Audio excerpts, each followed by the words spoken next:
Bonjour et bienvenue sur ma chaîne YouTube. Moi c'est Arnold Tachi, ton YouTuber Tech.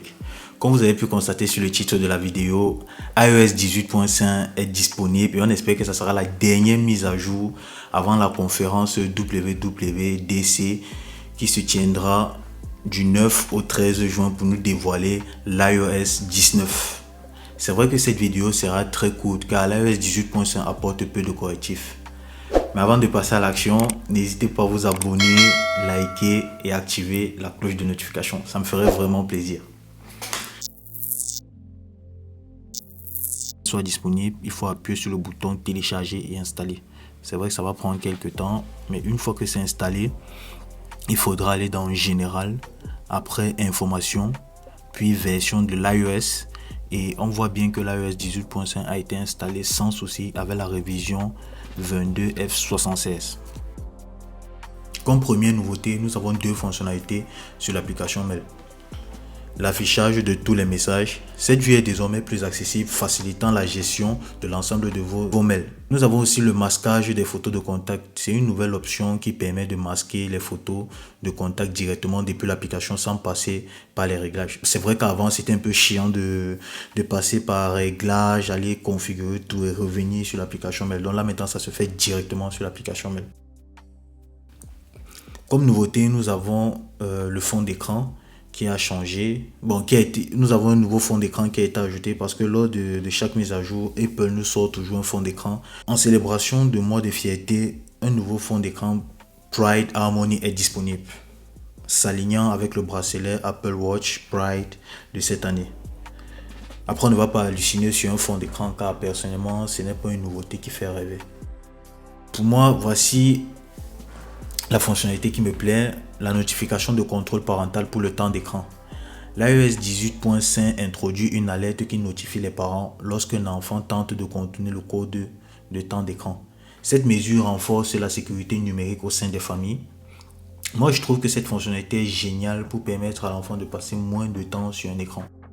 Une fonctionnalité aussi pour moi qui est un peu simple. La fonctionnalité achetée avec l'iPhone est désormais disponible sur les appareils utilisant l'application Apple TV, facilitant les transactions de contenu. Cette nouveauté va beaucoup plaire ceux qui ont l'iPhone 13 parce qu'ils auront maintenant accès au support de satellites étendu. Les modèles iPhone 13, y compris les versions mini, Pro et Pro Max, peuvent désormais accéder à la messagerie par satellite via des opérateurs compatibles. Cette fonctionnalité améliore la sécurité en permettant d'envoyer des messages lorsque le réseau cellulaire est indisponible. Ça veut dire que lorsque vous serez dans une zone où il n'y a pas de réseau, vous pouvez bénéficier de cette fonctionnalité. Cependant, les services d'urgence par satellite d'Apple comme SOS Urgence restent exclusifs aux iPhone 14 et modèles ultérieurs.